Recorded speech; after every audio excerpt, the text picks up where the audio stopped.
তুমি কি করছিলে ইশিকা? তোমাকে এখানে থাকতে বলেছিলাম তো। তো কি করতাম আমি স্যার? ও তো মেরে ফেলবে আমাদের মেয়েকে। কে? আপনি প্লিজ আমাকে যেতে দিন স্যার। আরে ম্যাম, মেরে ফেলবে ওকে। কি বলছো? আমি তো কিছু বুঝতেই পারছি না। ওই লোকটাই দেখুন কি পাঠিয়েছে, দেখুন আপনি চেক করুন।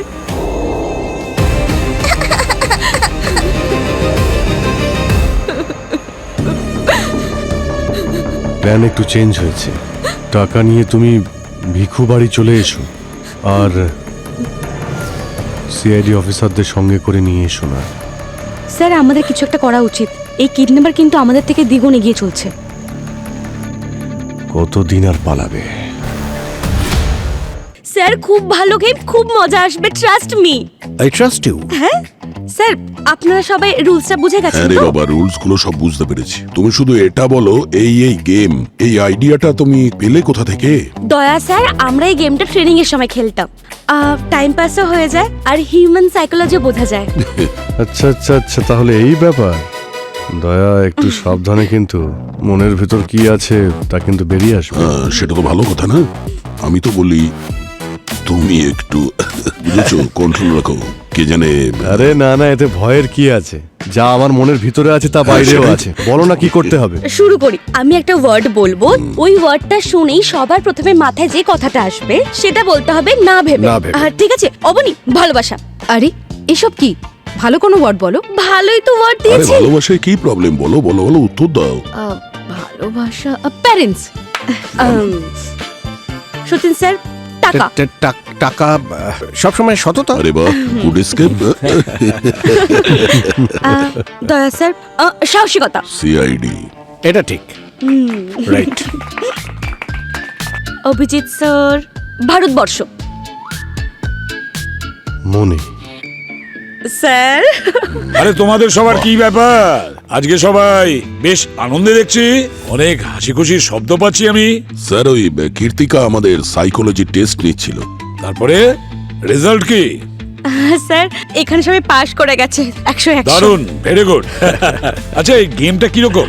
আসলে স্যার, এই গেমটা এরকম যে কীর্তিকা আপনাকে একটা শব্দ দেবে, আর ওই শব্দটা শুনে আপনার মাথায় যে জিনিসটা প্রথমে আসবে সেটাই বলে দিতে হবে। আচ্ছা, হ্যাঁ স্যার, তো আপনার জন্য রইলো মানুষ। মানুষ, সৎ মনের, পরোপকারী, সাথে ভালো। Wow sir. Really sir? মানে বলতে চাইছি যে এত বছর ডিউটি করার পরেও, এতগুলো ব্রুটাল মার্ডার দেখার পরেও, আর একজন ফ্যামিলির লোক নিজের ফ্যামিলির ওপর যে ক্রাইম করে, এগুলো দেখার পরেও আপনার মনে হয় যে মানুষ ভালো মনের? আসলে কি দয়া, আমি তো এটা বিশ্বাস করি যে যে কোনো মানুষ, কেউ খারাপ হয়ে জন্ম নেয় না। কোনো অপরাধীকেই ধরো না, সে যখন জন্ম নেয় তখন সে তো ভালো অবস্থায় জন্ম নেয়। অর্থাৎ জন্ম নেওয়ার সময় কেউই খারাপ থাকে না। সেই ভালো মানুষ যখন বিপথে চলে যায়, তখন আমাদের কাজ কি? সেই মানুষগুলোকে সঠিক পথে নিয়ে আসা, তাদেরকে সংশোধন করে দেওয়া, ভালোবেসে, কখনো কিছু শিক্ষা দিয়ে। হ্যালো, ইন্সপেক্টর অভিজিৎ বলছি। কোথায়? এক মিনিট, আপনি কে বলছেন? আমরা আসছি, এখনই আসছি, আপনি চিন্তা করবেন না। স্যার, ওই ক্রিকেটার আছে নীরব, ও বলছে ওর মেয়েকে স্কুল থেকে কিডন্যাপ করা হয়েছে। মাই গড! আরে যখন এত বড় স্কুলেও আমাদের ছেলেমেয়েরা সেফ নয়, তখন তারা কোথায় যাবে? হ্যাঁ নীরব স্যার, আপনি জানেন আমাদের রুল কতটা স্ট্রিক্ট। আমরা কোনো বাচ্চাকে অচেনা ব্যক্তির সঙ্গে দেখা করতে দিই না। তাহলে আমাদের মেয়েকে অন্য কারোর সাথে কিভাবে পাঠালেন? আমি আপনাদের নামে কেস করব। কেস কি করে করবেন? ওটা নীরব স্যারেরই কার ছিল, ওনার সঙ্গেই গেছিল। খুব ভালো হলো আপনারা চলে এলেন। আমি ফোন করেছিলাম আপনাদের। আচ্ছা, এক্স্যাক্টলি এখানে কি হয়েছিল? জানি না, কোন অচেনা লোকের সাথে আমাদের মেয়েকে পাঠিয়ে দিয়েছেন এনারা। স্যার, এরকম ভুল আমাদের কখনো হয়নি, আর আজও হয়নি। ওটা নীরব স্যারেরই কার ছিল, শিক্ষা ওতেই গেছে। ওনাদের বলুন। হ্যাঁ স্যার, ওনার গাড়ি তো সবাই চেনে এখানে। গাড়ির রং কালো, 4432 নম্বর। ওনার গাড়িতেই গিয়েছিল, এখানে পার্ক করা ছিল গাড়ি। স্যার স্যার, আমি সকাল থেকে ট্রেনিং গ্রাউন্ডে ছিলাম, আমার গাড়িটা ওখানের পার্কিং লটেই ছিল। কি? এক মিনিট, এটা কটা নাগাদ হয়েছে? সকাল 11:30টার কথা স্যার। স্যার, 12টা অবধি ট্রেনিং করছিলাম আমি, আমার গাড়িটা ওখানেই ছিল। দেখো, তুমি নিজের চাকরি বাঁচানোর জন্য মিথ্যে বলো না। একটা গাড়ি একসঙ্গে দু জায়গায় তো থাকতে পারে না। স্যার আমি মিথ্যে কথা কেন বলবো? আমাদের লাভ কি? স্যার, আমি স্যার, জানি- স্যার, এক মিনিট, প্লিজ, দেখুন, প্লিজ, স্যার। নীরব। আপনি আইনকে নিজের হাতে নেবেন না, আমরা এসে গেছি তো। স্যার সবার আগে এনাদেরকে জিজ্ঞাসা করুন যে গাড়িটা কে চালাচ্ছিল, কারণ আমাদের ড্রাইভার তো আজকে আসেইনি। ওনার ড্রাইভারকে তুমি নিশ্চয়ই চেনো, ওই নিতে এসেছিল। না স্যার, অন্য কেউ এসেছিল। স্যার, নীরব স্যার ভিডিও কলে ওনাকে বলেছিলেন যে শিক্ষাকে ওনার সঙ্গে যেতে দিতে। আমি আপনাকে ভিডিও কলে বলেছিলাম। হ্যাঁ আপনি। স্যার আমি ট্রেনিং করছিলাম আর ওখানে রুলস অনুযায়ী আমি আমার সেলফোন আমার পকেটে রাখতে পারি না ট্রেনিং করার সময়। স্যার আপনি ওনাকেই জিজ্ঞেস করুন। হ্যাঁ স্যার, ওনার ভিডিও কল এসেছিল স্যার। স্যার এই স্কুলের লোকজন নিজেদের রেপুটেশন বাঁচানোর জন্য মিথ্যে কথা বলছে। প্লিজ স্যার, এবার আপনি আমাদেরকে সাহায্য করুন, আমাদের মেয়েকে ফিরিয়ে আনুন স্যার, প্লিজ। এই সিসিটিভি ক্যামেরা তো কাজ করছে, হ্যাঁ স্যার। এর ফুটেজটা দেখতে চাই।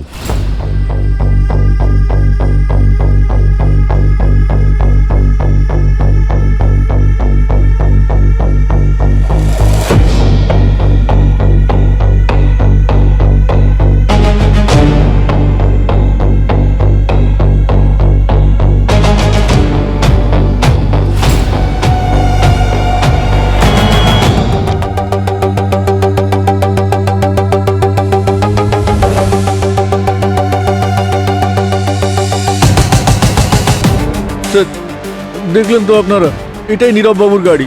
আর ওই সময় ভিডিও কলটা এসেছিল, যাতে উনি নিজেই বলছিলেন আমার মেয়েকে ওর সঙ্গে যেতে দিন। এই গাড়িটা তো আপনারই মনে হচ্ছে নীরব বাবু। Same colour, same number plate, এমনকি স্ক্র্যাচ মার্কটাও একদম সেম। স্যার এই গাড়িটা আমার গাড়ির মতোই লাগছে, কিন্তু আমি বলছি আপনাকে এটা না কোনো কনস্পিরেসি হচ্ছে আমার বিরুদ্ধে আমাকে ফাঁসানোর জন্য। স্যার গাড়িটা সকাল থেকে আমার কাছেই ছিল। ওয়েট, আমার কাছে প্রমাণ আছে, আমি দেখাচ্ছি।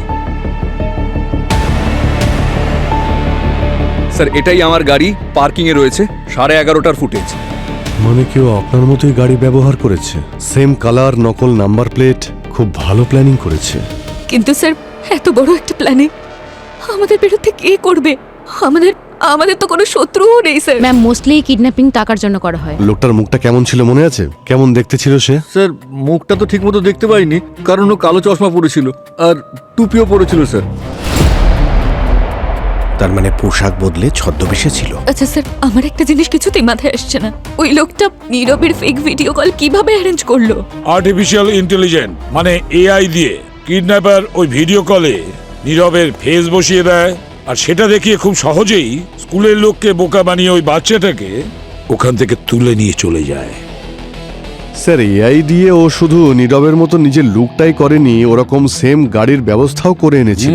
আর স্যার এগুলো করা খুব একটা সহজ নয়, আর তার কারণটা হলো যে এই গাড়িটা পুরো কাস্টমাইজ করা।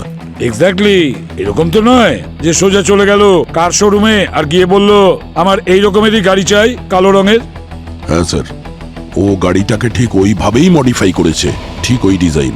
আর তাছাড়া ওই স্ক্র্যাচ মার্কও, নীরবের গাড়িতে যেরকম স্ক্র্যাচ মার্ক ছিল ঠিক সেই রকমই স্ক্র্যাচ মার্ক ও নিজের গাড়িতে ক্রিয়েট করেছিল। একটা কথা পরিষ্কার যে কিডন্যাপার বেশ কিছুদিন ধরে ইশিকা আর নীরবের ওপর নজর রাখছিল।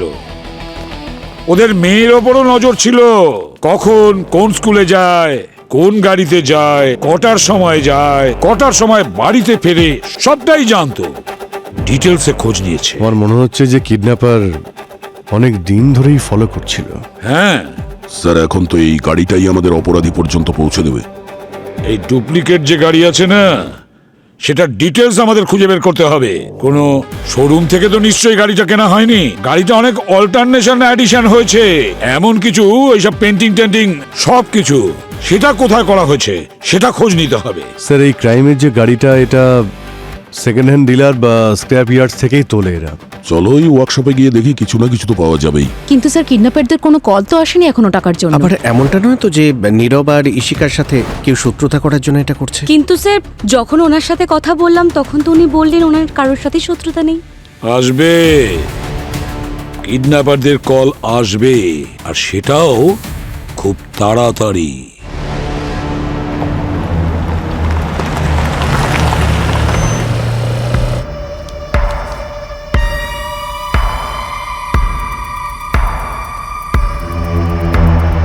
স্যার এই দাঁতটা আমার মেয়ের শিক্ষার, ওর অনেকদিন ধরে দাঁতটা নড়ছিল, আমার মেয়েটা ওই লোকটার কাছে আছে স্যার, প্লিজ ওকে বাঁচিয়ে দিন স্যার।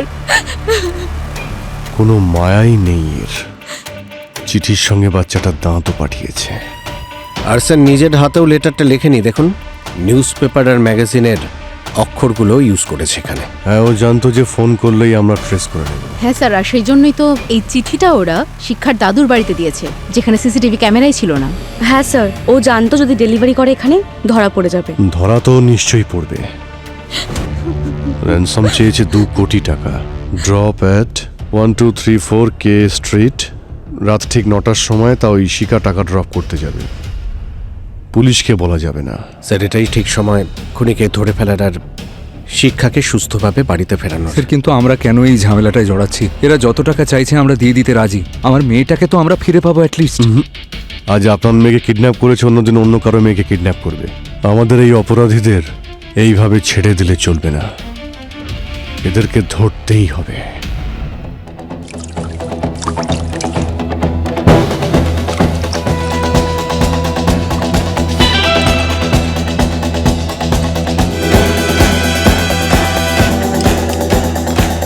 শাহরুখে আরে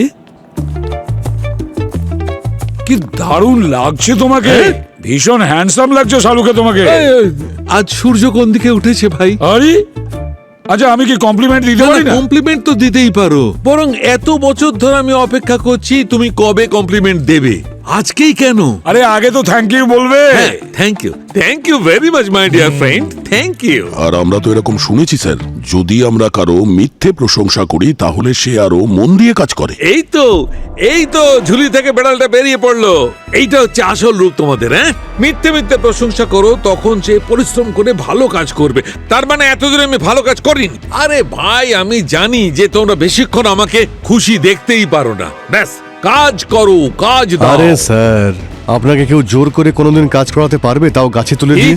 কি? আচ্ছা, আপনি এখন বলুন এটা কি করলেন আপনি? এই যে লেটারটা আপনি পেয়েছেন, এই হুমকি দেওয়া, এটা থেকে জানতে পারলেন কিছু? আমি বলছি, শোনো ভাই বস, এই যে এইগুলো, এই লেটার্স গুলো আমি ভালো করে কেমিক্যাল অ্যানালিসিস করেছি।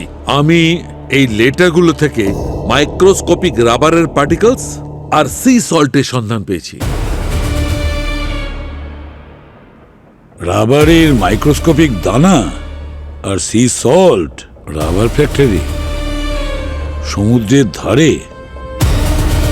মনে হচ্ছে কিডন্যাপার ওখানেই বসেছিল, আর ওখানে বসেই সে চিঠি তৈরি করে। দয়া স্যার, খোঁজ নাও এমন কোন রাবার ফ্যাক্টরি আছে কিনা যেটা সমুদ্রের ধারে। আর অভিজিৎ, এই ইশিকার ওপর কড়া নজর রাখো, ওই কিডন্যাপার আমাদের নাগালের বাইরে যেন না যায়।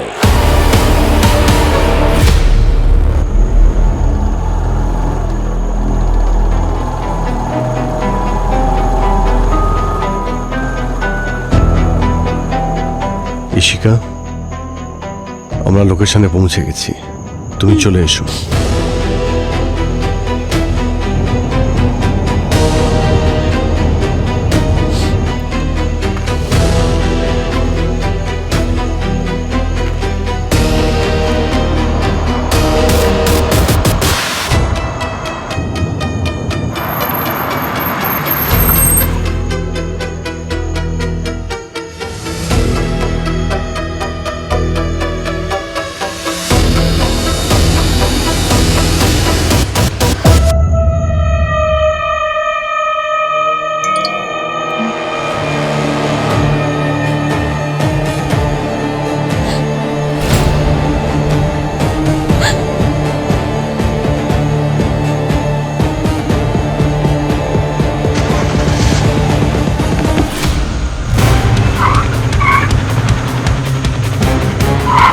ইশিকা, কি করছে কি? সচিন,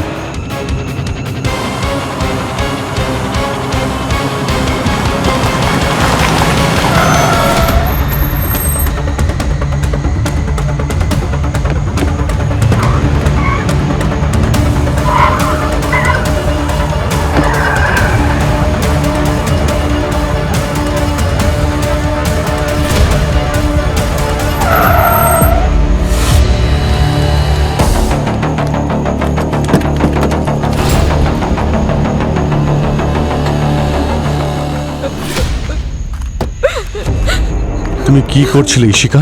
তোমাকে এখানে থাকতে বলেছিলাম তো। তো কি করতাম আমি স্যার? ও তো মেরে ফেলবে আমাদের মেয়েকে। কে? আপনি প্লিজ আমাকে যেতে দিন স্যার। আরে ম্যাম, মেরে ফেলবে ওকে। কি বলছো? আমি তো কিছু বুঝতেই পারছি না। ওই লোকটাই দেখুন কি পাঠিয়েছে, দেখুন আপনি চেক করুন।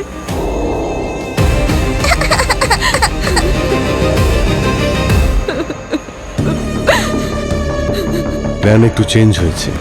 টাকা নিয়ে তুমি ভিখু বাড়ি চলে এসো, আর সিআইডি অফিসারদের সঙ্গে করে নিয়ে এসো না। স্যার আমাদের কিছু একটা করা উচিত। এই কিডন্যাপার কিন্তু আমাদের থেকে দ্বিগুণ এগিয়ে চলছে। কতদিন আর পালাবে? যারা আমাদের মেয়েকে কিডন্যাপ করেছেন, আমি তাদের কাছে হাত জোর করে বলছি, দেখুন আপনারা প্লিজ আমাদের মেয়েকে ফিরিয়ে দিন। আপনারা যা চাইবেন আমি তাই দেবো আপনাদেরকে। আর আমরা অনেক বড় ভুল করে ফেলেছি যে আমরা সিআইডি সাহায্য নিয়েছিলাম। আর এরকম ভুল হবে না। প্লিজ আমাদের মেয়েকে ফিরিয়ে দিন, প্লিজ। স্যার, আমরা নীরব আর ঈশিকাকে স্ট্রিক্ট ইনস্ট্রাকশন দিয়েছিলাম যে এই কিডন্যাপিংয়ের ব্যাপারে যেন কোথাও কিছু না বলে, কিন্তু ওরা তো পুরো প্রেস কনফারেন্স করে ফেললো। সেটাই তো, ওরা বুঝতে পারছে না ওরা কত বড় ভুল করছে। নিজের মেয়ে শিক্ষাকে আরো বড় বিপদে ফেলছে। হ্যাঁ স্যার, নার্ভাস হয়ে আবার কিডন্যাপার বাচ্চাটার না কোনো ক্ষতি করে দেয়। আচ্ছা, এই ভিডিও থেকে জানা গেছে কি কিডন্যাপারের লোকেশন কোথায়? স্যার কিডন্যাপার ভিপিএন ইউজ করেছে, ফেক আইপি অ্যাড্রেস। ওই ফোনের IMEI নাম্বার তো পাওয়া গেছে। হ্যাঁ স্যার, সুশীল কুমারের নামে আছে, কিন্তু ওনার ফোন 3 দিন আগে লোকাল ট্রেনে চুরি হয়ে গেছিল। সচিন, ওই কিডন্যাপারের গাড়ির ব্যাপারে কি জানতে পেরেছো? স্যার এ পর্যন্ত এমন কোনো মেকানিককে পাইনি যে এমন গাড়ি মডিফাই করেছে। আরে এটা কিভাবে সম্ভব? এটাও তো হতে পারে যে অন্য কোনো জায়গা থেকে বানিয়ে এনেছে। স্যার আমি সব জায়গায় খোঁজে নিয়েছি, এখানে যত জায়গায় ওই জাতীয় পেন্ট পাওয়া যায় সব জায়গায় খোঁজে নিয়েছি, কোনো ইনফরমেশন নেই স্যার। তুমি কি অনলাইনে চেক করেছো? না স্যার, অনলাইন তো চেক তাড়াতাড়ি করিনি। করো। স্যার আমি ক্ষমা চাইছি আপনাদের কাছে, কারণ আমি বিনা অ্যাপয়েন্টমেন্টে এসেছি। আসলে বিষয়টা খুবই জরুরি, সেই জন্য এসেছি। বলুন। আপনি তো এসিপি প্রদ্যুমন স্যার, তাই না? একদম ঠিক। আসুন, এখানে বসুন আপনি। Thank you. বসুন। এবারে বলুন কি কাজ আছে? আগে আমার নাম হলো মনীষ, আর এই হলো আমার নাতনি ছায়া। স্যার আজ থেকে ঠিক 10 বছর আগে একেও ঠিক ওইভাবেই কিডন্যাপ করা হয়েছিল, যেমন ওই শিক্ষাকে করা হয়েছে। আমার নাতনিকেও স্কুল থেকে কেউ ঠিক এইভাবেই তুলে নিয়ে গিয়েছিল। আর এইরকম চিঠি আমাকেও পাঠিয়েছিল, যেমনটা এই নিউজে দেখাচ্ছে। আপনার নাতনিকেও ওই স্কুল থেকে কি কিডন্যাপ করা হয়েছে? স্কুলটা আলাদা হতে পারে, কিন্তু কিডন্যাপিং এর ধরনটা একদম এইরকমই। আমার মনে আছে ওরা এই চিঠির সাথে আমার নাতনির ভাঙা দাঁতও পাঠিয়েছিল। আমি দেখাচ্ছি আপনাকে স্যার, এই দেখুন স্যার, দেখুন।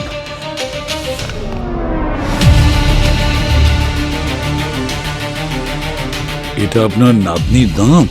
আগে হ্যাঁ স্যার। এক মিনিট, আপনি বলছেন যে আপনার নাতনি ছায়ার সঙ্গে এরকম হয়েছিল, মানে ওকেও কিডন্যাপাররা ব্ল্যাক রঙের গাড়িতে কিডন্যাপ করেছিল? অ্যাকচুয়ালি আমার ছেলে যে গাড়িতে করে ছায়াকে নিয়ে যেত, কিডন্যাপাররা ঠিক ওই রকম গাড়ি একটা জোগাড় করেছিল, সেম কালার সেম নাম্বার। তাই তো টিভিতে এই খবরটা দেখে আমি অবাক হয়ে গেছি যে ঠিক 10 বছর পরেই সেম কিডন্যাপিং, আরেকবার নতুন করে। আচ্ছা, এখন আপনার নাতনি কোথায়? স্যার ওরা আমার কাছে 2 কোটি টাকা চেয়েছিল। কিডন্যাপার আপনার কাছে 2 কোটি টাকা চেয়েছিল?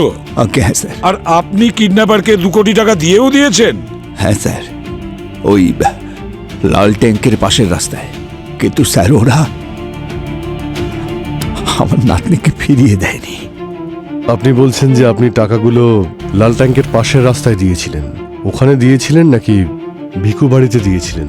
আমি ওখানে পৌঁছেছিলাম তো স্যার ওরা আমাকে আমার নাতনির কান্নার একটা ভিডিও পাঠায়, তারপর বলে যে আমি ওখানে যেন পৌঁছই।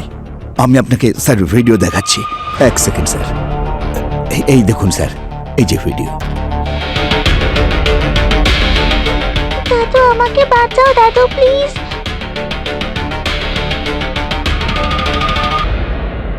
Same murder pattern sir. ঠিক একইভাবে বাচ্চাটাকে স্কুল থেকে কিডন্যাপ করা হয়, আর একই হুমকি দেওয়া লেটার, বাচ্চাটার দাঁত, আর টাকা দেওয়ার জন্য এনাকেও লাল ট্যাঙ্কের পাশের রাস্তায় ডাকে, আর সেখান থেকে ভিখু বাড়ি। মনে হচ্ছে 10 বছর আগের কিডন্যাপিং এর টাকা শেষ হয়ে গেছে, তাই আবার কিডন্যাপিং শুরু করেছে ওরা। কিন্তু ওরা আমার নাতনিকে কেন ফিরিয়ে দিল না? জানি না কি অবস্থায় আছে ও, বেঁচে আছে কিংবা। স্যার, আমি আপনাদের কাছে আবেদন করছি যে ওদেরকে টাকা দেবেন না, তাহলে শিক্ষাকে ওরা ফিরিয়ে দেবে না। আপনারা খুঁজুন ওদের, আর দুটো বাচ্চাকে খুঁজে বার করুন স্যার। আপনার কাছে রিকোয়েস্ট আমার। নিশ্চয়ই দেখব।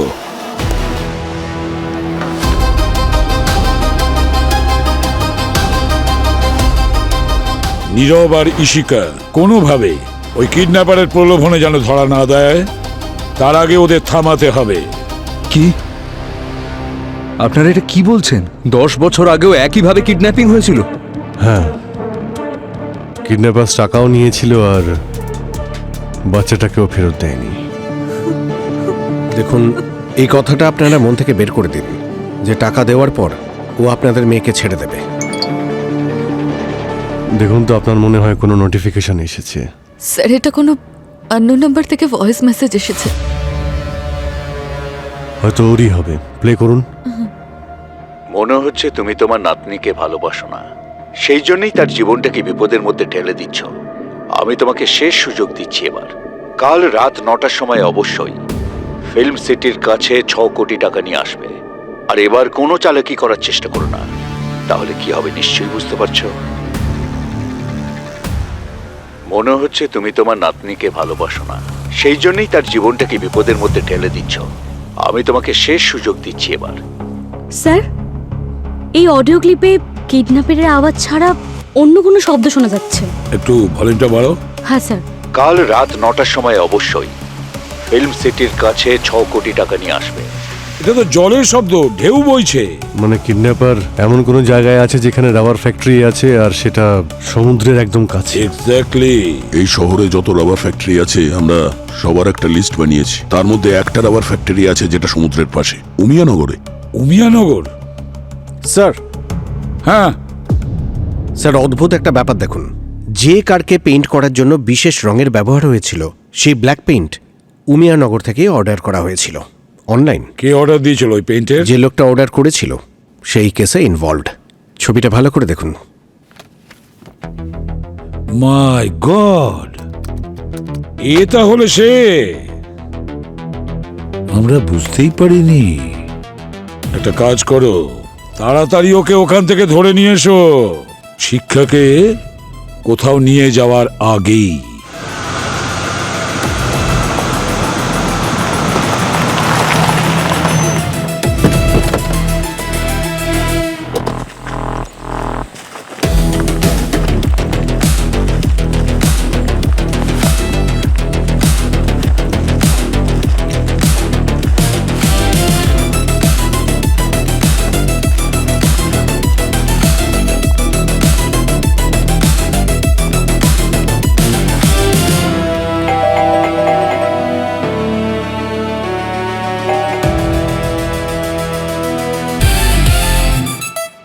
সতীন স্যার, আপনি একটু শান্ত না দয়া স্যারের তুলনায়? সেটা এই কারণে মনে হচ্ছে যে আমি দরজাটা ভাঙছি না। না না স্যার, আমি কখন বললাম? আপনি দরজা ভাঙতেই পারেন। আরে সচিন, ও তো তোমাকে চ্যালেঞ্জ করছে। হ্যাঁ, না না, আমি কোথায় চ্যালেঞ্জ করলাম? আরে স্যার, কীর্তিকাকে আজকে দেখিয়ে দিন। এখন তোমরা এতবার করে বলছো তো করতেই হবে। একটু পিছিয়ে এসো, ঠিক আছে? আরে আপনারা ক্ষমা করবেন, আমি বাথরুমে ছিলাম, সেজন্যই দরজা খুলতে দেরি হয়ে গেল। অ্যাকচুয়ালি আসলে আমাদের ছায়ার আরো ছবির প্রয়োজন। এআই এর সাহায্যে আমরা দেখতে চাই যে এখন ওকে দেখতে কেমন হয়েছে। পেয়ে যাবেন সেই ছবি আপনারা। আসুন, ভেতরে আসুন আপনারা।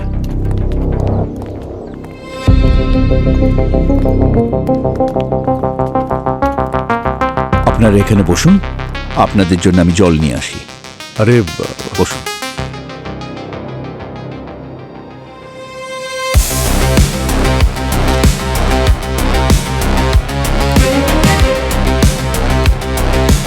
নয়নাকে কথায় ব্যস্ত রাখো, ততক্ষণে আমি শিক্ষাকে খুঁজছি। নিন, আপনার একটু জল খান। অ্যাকচুয়ালি আমি একটু ওয়াশরুমটা ইউজ করতে চাই। ও ঠিক আছে, আমি আপনাকে নিয়ে না না যাচ্ছি। ঠিক আছে, থ্যাংক ইউ, আপনি ওদের জল খাওয়ান।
এ তো সেই ব্ল্যাক পেন্ট, যে কালারের গাড়ি ছিল।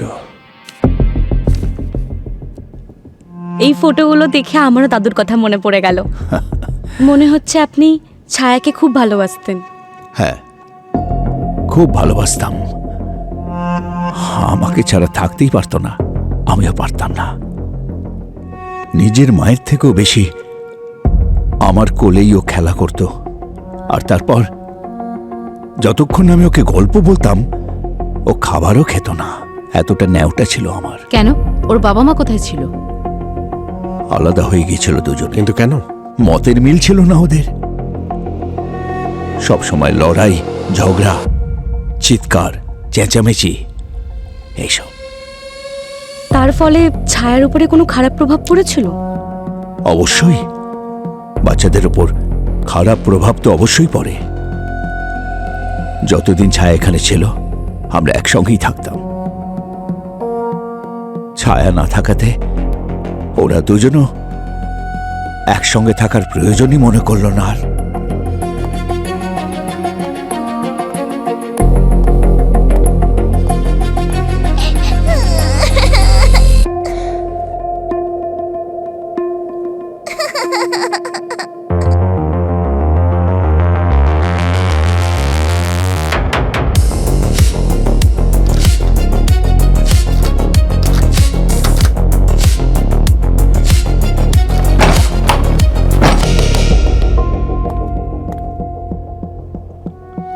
শিক্ষা? আঙ্কেল, তুমি কি নাম ভুলে যাও? হ্যাঁ, ভুলে গেছি আমি তোমার নাম। তুমি কি তোমার বাবা মায়ের কাছে যাবে? চলো তাহলে, আমি সিআইডি আঙ্কেল। হ্যাঁ চলো যাই, বাড়ি যাই। চলো চলো বাড়ি যাব।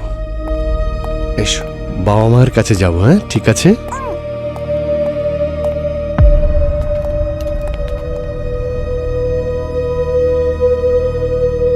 চলো বাড়ি যাব, বাবা মায়ের কাছে যাব।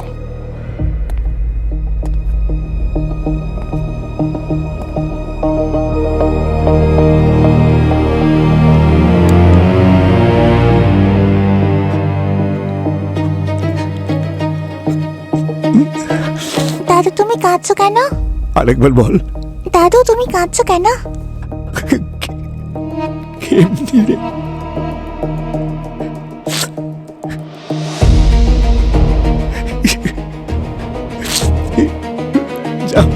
কৃতিকা,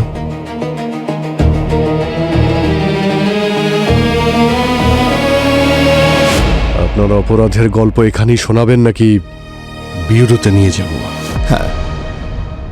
অন্যায় করেছি আমি, কিন্তু আমি এই অপরাধ শুধু একবার নয়, হাজার হাজার বার করব।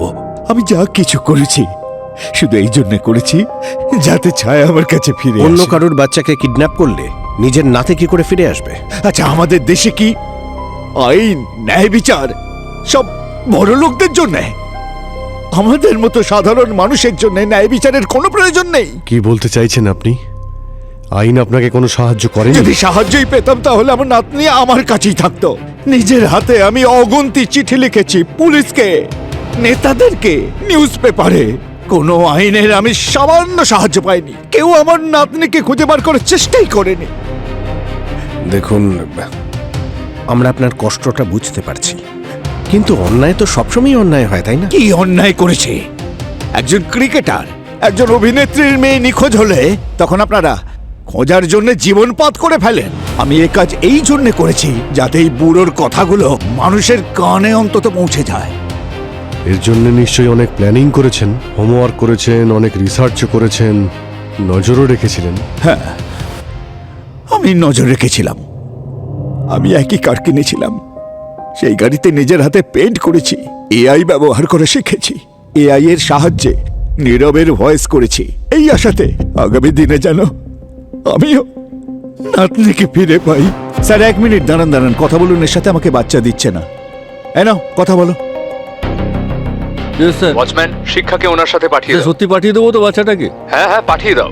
ঠিক আছে স্যার। এবার আপনারাই আমাকে বলুন, আমাকে কি জেলে পাঠাবেন আপনারা, নাকি আমার নাতনিকে আমার কাছে ফিরিয়ে দেবেন? আপনার অপরাধের শাস্তি তো আদালতে ঠিক করবে। আর যদি আপনি ছায়ার কথা বলেন তো ওর কেস এখন সিআইডির কাছে। ওকে আমরা নিশ্চয়ই খুঁজে বের করব। এটাই এটাই তো আমি শুনতে চেয়েছিলাম, এই কথাই শুনতে চেয়েছি। এই যা কিছু করেছি আমি, এটা করতে আমি বাধ্য হয়েছিলাম। কিন্তু অফিসার, আপনি জিজ্ঞাসা করবেন শিক্ষাকে। আমি ওকে নিজের নাতনির মতো রেখেছিলাম, খুব ভালোবাসতাম ওকে, কোনো কষ্ট দিইনি আমি ওকে। আপনি জিজ্ঞাসা করবেন ওকে। এই ঘটনার পর আমি একটা জিনিস বুঝতে পেরেছি, আমাদের সম্পর্কগুলো কত দামি হয়, আর নিজের সন্তানকে ছাড়া মা বাবারা অসহায় হয়ে পড়ে। আমরা সবাই সিআইডির কাছে অনেক কৃতজ্ঞ যে ওনারা আমাদের মেয়েকে আমাদের কাছে ফিরিয়ে দিয়েছেন। Very good. সব ভালো যার শেষ ভালো। স্যার, এটা বেশ খুশির খবর, কিন্তু আমি যে দিন রাত এত পরিশ্রম করি তার ফলে ওদের মুখে কিন্তু হাসিটা দেখতে পাই। সত্যিই স্যার, আজ আমি খুব প্রাউড ফিল করছি যে আমি একজন সিআইডি অফিসার। ভেরি গুড, আর প্রাউড ফিল করতেই হবে। হ্যাঁ স্যার। কিন্তু কাজ এখনো শেষ হয়নি কীর্তিকা। স্যার, শিক্ষাকে তো পেয়ে গেছি, কিন্তু ছায়া, ওর খোঁজ এখনো পর্যন্ত পাওয়া যায়নি। স্যার, 2 দিন আগের কিডন্যাপিং যদি এতটা কঠিন হয়ে থাকে তাহলে এটা তো 10 বছরের পুরনো কেস। হ্যাঁ, কঠিন তো অবশ্যই। স্যার, প্রমাণ আর সাক্ষীদের ট্রেলকে ফলো করা এত সহজ নয়। হ্যাঁ, আর সিআইডির কাজ কবে সহজ ছিল? কিন্তু স্যার, আই হোপ ছায়া ভালো আছে, মানে ও বেঁচে আছে। স্যার, হ্যাঁ স্যার, ছায়ার কেসে খুব বড় একটা ইনফরমেশন পেয়েছি স্যার। কি? স্যার, ছায়াকে কিডন্যাপ করার পরে, ঠিক পরে, ওর মা 2 কোটি টাকার একটা ফ্ল্যাট কেনে নিজের জন্য। আর ওই ফ্ল্যাটে এখন ওর সাথে ওর দ্বিতীয় স্বামী নীতিশ থাকছে। ছায়ার কিডন্যাপার 2 কোটি টাকা চেয়েছিল, আর তার কিছুদিন পরেই ছায়ার মা 2 কোটি টাকা দিয়ে নতুন ফ্ল্যাট কিনেছিল। পুরো 1 ঘন্টা ধরে আপনারা আমাদের বসিয়ে রেখেছেন, আর আমরা কতক্ষণ বসবো? ততক্ষণ এখানে বসিয়ে রাখবো যতক্ষণ না আপনারা স্বীকার করবেন যে ছায়া আছে কোথায়। আরে, যদি আমি সেটা জানতাম তাহলে আপনার আগে আমি খুঁজে নিতাম না? আরে, আমি ওর মা, 9 মাস আমি ওকে গর্ভে ধারণ করে জন্ম দিয়েছি। সেই জন্য তো আমরাও অবাক হচ্ছি যে একজন মায়ের মমতা কিভাবে 2 কোটি টাকার কাছে উইক হয়ে পড়ল। আপনি বলতে কি চাইছেন আমি আমার নিজের মেয়েকে কিডন্যাপ করব? রুক্মিণী গার্ডেনে আপনাদের যে ফ্ল্যাটটা আছে তার দাম হলো 2 কোটি টাকা। আর 2 কোটি টাকা সেই অ্যামাউন্ট যা কিডন্যাপাররা ডিমান্ড করেছিল ছায়ার জন্য। আর মজার কথা তো হলো এটাই যে কিডন্যাপাররা যত টাকা পেয়েছে সব হজম করে নিল, আর তাও ছায়াকে ছাড়ল না। ব্যাস, অনেক হয়েছে। আপনারা সিআইডি অফিসার, তাই বলে এই না যে আপনারা যা খুশি বলবেন। কোনো প্রমাণ ছাড়া আপনারা আমাদের দোষারোপ করতে পারেন না। ঠিক আছে, আপনি আমাদের এটা বলুন যে এই 2 কোটি টাকা আপনার কাছে কোথা থেকে এলো? আমি আপনাদের বলেছি যে এই ফ্ল্যাট আমাকে আমার হাজবেন্ড দিয়েছে। তুমি কি কিছু বলবে নাকি এইভাবেই চুপচাপ বসে থাকবে? হ্যাঁ স্যার, ও একদম ঠিক কথা বলছে। আমি ওই ফ্ল্যাটটা ওর জন্যই কিনে দিয়েছিলাম বিয়ের গিফট হিসেবে। আচ্ছা স্যার, আর আপনার কাছে কোথা থেকে এলো 2 কোটি টাকা? স্যার আমি তো প্রপার্টি ডিলার, তো এদিক থেকে ওদিক থেকে চলে আসে। এদিক থেকে ওদিক থেকে নাকি কিডন্যাপ করে? এসব আপনারা কি বলছেন? আর তখন থেকে আপনারা এই কিডন্যাপিং নিয়ে কেন পড়ে রয়েছেন বলুন তো? ঠিক আছে, এখন আপনারা আসতে পারেন, কিন্তু এই শহর ছেড়ে কোথাও যাবেন না। আর আপনি অ্যাকাউন্টে রেডি রাখবেন, আমরা খোঁজ নিয়ে দেখতে চাই যে এদিক ওদিক থেকে টাকা কি করে আসে। স্যার এই আইটির লোকেরা তো নীতিশ আর জাহ্নবীর উপরে উঠে পড়ে লেগেছে। হ্যাঁ, আর ওদের জিজ্ঞাসাবাদ করে টাকা পয়সার সমস্ত সোর্সও ক্লিয়ার হয়ে গেছে। হ্যাঁ, কিন্তু এই কিডন্যাপিং এর টাকার প্রমাণ তো এখনো পাওয়া গেল না। একটা কথা পরিষ্কার যে মনীশ বাবু 2 কোটি টাকা যাকে দিয়েছেন সেই কিন্তু কালপ্রিট। স্যার, খোঁজ নিতে হবে ছায়ার আত্মীয়দের মধ্যে এমন কে আছে যে হঠাৎ করে বড়লোক হয়ে গেছে। অর্ধেক কাজ তো আমাদের ওখানেই হয়ে যাবে। স্যার এমন একজন সাসপেক্টকে পেয়েছি যে ছায়ার কিডন্যাপিং এর পর রাতারাতি বড় লোক হয়ে যায়। আচ্ছা, মায়ের পরে বাবার হিস্ট্রি বার করনি তো? আরে না না স্যার, তা না। এবার স্যার যার হিস্ট্রি বের করেছে না, সে একজন স্কুল টিচার, ছায়ার স্কুল টিচার সারা কুমার। 2016-তে যখন ডিমনিটাইজেশন হয়েছিল তখন উনি 25 লাখ টাকা এক্সচেঞ্জ করিয়েছিলেন। আর স্যার এর বাইরে ছায়ার কিডন্যাপিং এর পর উনি ওনার স্কুলের চাকরিটাও ছেড়ে দেন। আর শুধু তাই নয় স্যার, সারার রিলেটিভরা কেউ কেউ তো 1 কোটি টাকা পর্যন্ত এক্সচেঞ্জ করিয়েছিল। এই তো স্যার, আমাদের কাজ তো হয়ে গেছে, জ্যাকপট পেয়ে গেছি। তাহলে দেখা করে আসি। হ্যাঁ, দেরি করছো কেন? যাও আর খোঁজ নাও যে সব স্কুল টিচার স্কুলে সততার শিক্ষা দেয় নাকি।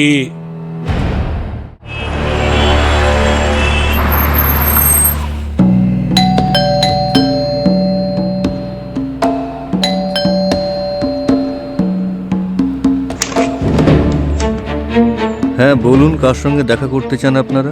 মিস সারা কি এখানে থাকেন? মিস নয়, মিসেস, আমার ওয়াইফ উনি। আর আপনারা কে? আমরা সিআইডি থেকে। প্লিজ আসুন না। সারা, সারা, সারা, সারা কোথায় তুমি? সারা, এসব কি হচ্ছে? কি কি হয়েছে? সিআইডি আমাদের বাড়িতে কেন এসছে? সিআইডি তোমাকে খুঁজছে। আমাকে খুঁজছে মানে? কি হয়েছে স্যার? টাইম কম, তাই মেন পয়েন্টে আসছি। নোটবন্দির সময় আপনারা 25 লাখ টাকা এক্সচেঞ্জ করিয়েছিলেন ব্যাংক থেকে। আমরা জানতে চাই এতগুলো টাকা আপনার কাছে কোথা থেকে এলো। আবার এটা বলবেন না স্কুল থেকে ইনকাম করেছেন। কারণ একজন কিন্ডারগার্টেন টিচার এত টাকা ইনকাম করে না। এই হলো ওই ট্রানজাকশনের ডিটেলস। আপনারা যেটা বলছেন সেটা ঠিকই বলছেন, কিন্তু এই টাকা আমার মা আমার জন্য রেখে গেছেন ওনার মৃত্যুর আগেই। কি কাজ করতেন আপনার মা? তেমন কিছু করতেন না, কিন্তু এটা ওনার সারা জীবনের সঞ্চয়, যেটা আমাকে দিয়ে গেছেন নিজের গয়না বিক্রি করে। সারা এসব কি? কি ব্যাপার, আপনি এত অবাক হচ্ছেন কেন? এই কথাটা এর আগে আপনি ওনাকে বলেননি? স্যার এটা বিয়ের আগের ঘটনা, আর বিনীত কখনো আমার ফিনান্সিয়াল ডিটেলস জিজ্ঞেস তার করেন। মানে আপনার আত্মীয়রা বেশ বড় লোক। নোটবন্দির পরে ওনারা বেশ ভালো রকম অ্যামাউন্ট এক্সচেঞ্জ করে নিয়েছেন। স্যার আত্মীয় স্বজনদের সঙ্গে ওর কোনো সম্পর্কই নেই। ওদের কথা আপনি ওকে জিজ্ঞেস করছেন কেন? হ্যাঁ এক্স্যাক্টলি, আপনারা তো সিআইডি অফিসার, এই সমস্ত জিজ্ঞাসা তো ইনকাম ট্যাক্স অফিসাররা করেন। আপনাদের এর সাথে কি সম্পর্ক? সম্পর্ক রয়েছে। আসলে একটা অপরাধের সঙ্গে আরেকটা অপরাধের সম্পর্ক জড়িয়ে থাকে, আর যখন বিষয়টা কিডন্যাপিং এর হয় তখন জিজ্ঞাসাবাদ করা প্রয়োজনীয়। কিডন্যাপিং? কে কিডন্যাপ হয়েছে? ছায়া, ওর নাম তো শুনেছেন নিশ্চয়ই। যে স্কুলে আপনি পড়াতেন সেখান থেকে ওকে কিডন্যাপ করা হয়েছিল 10 বছর আগে। হ্যাঁ, ছায়া আমার ফেভারিট স্টুডেন্ট ছিল, আর ওই ঘটনার পরে আমিও চাকরি ছেড়ে দিয়েছিলাম, কারণ আমি কাজে ফোকাসই করতে পারছিলাম না। মা, বাবা, গুড মর্নিং। বাই বাই, আজ ব্রেকফাস্ট করার সময় নেই, অনেক দেরি হয়ে গেছে। দেখো রোজ এই নাটক করে।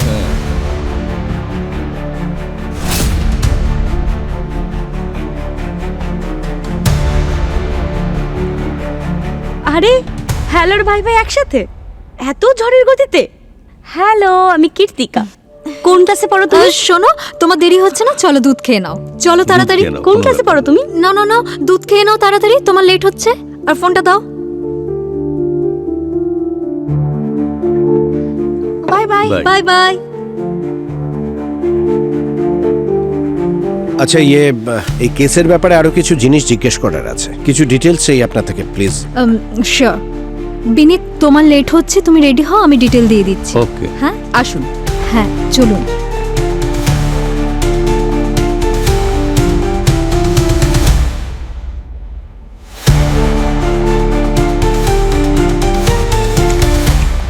অভিজিৎ, তুমি জানো এই কেসটায় তোমার বেস্ট কাজ কোনটা ছিল? ওই শিক্ষাকে খুঁজে বের করা। ছেড়ে দাও, তোমায় বলতে হবে না, আমি বলছি। বস, এর বেস্ট কাজ ছিল সারার ঘর থেকে নিয়ে আসা ওই দুধের গ্লাস। রিয়েলি? হ্যাঁ, ওই দুধের গ্লাসে একটু সালাইবা লেগেছিল।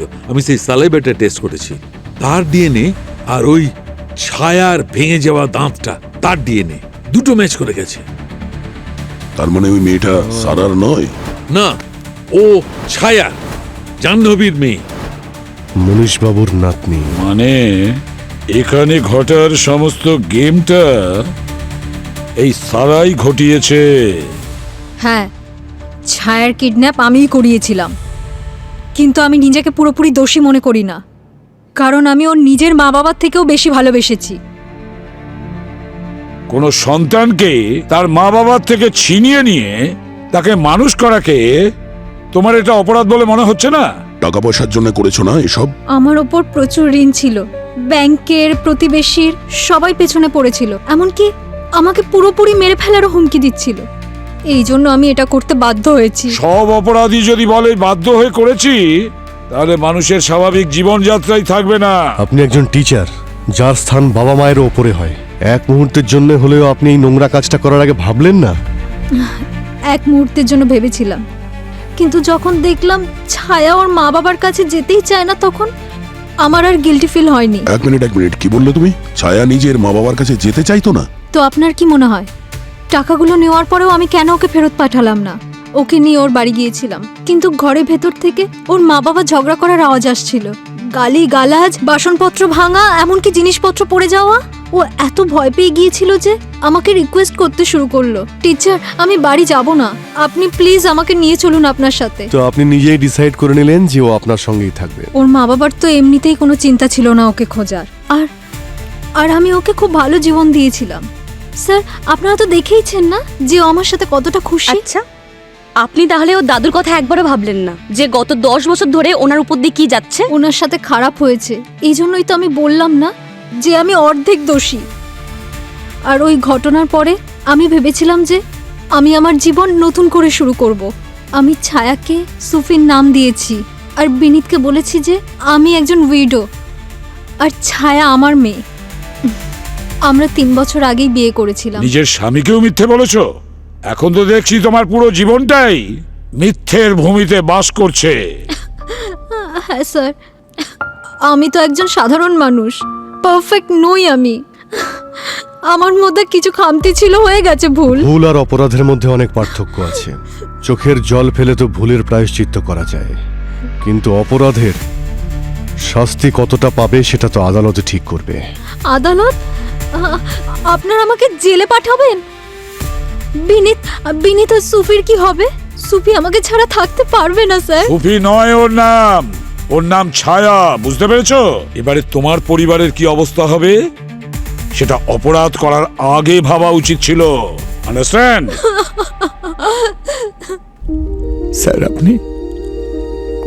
মনীষ, কেমন আছো? খুব ভালো আছি স্যার। দেখো মনীষ, আমি তোমাকে 2টো কথা দিয়েছিলাম, আর সেই কথা আমি রেখেছি। স্যার, আপনি ওকে আমার ব্যাপারে কিছু বলেননি তো? না, আমি বলিনি। এর থেকে এটাই বেটার ও সুফি পরিচয়েই বড় হোক, ছায়া নয়। আমার দ্বিতীয় কথা,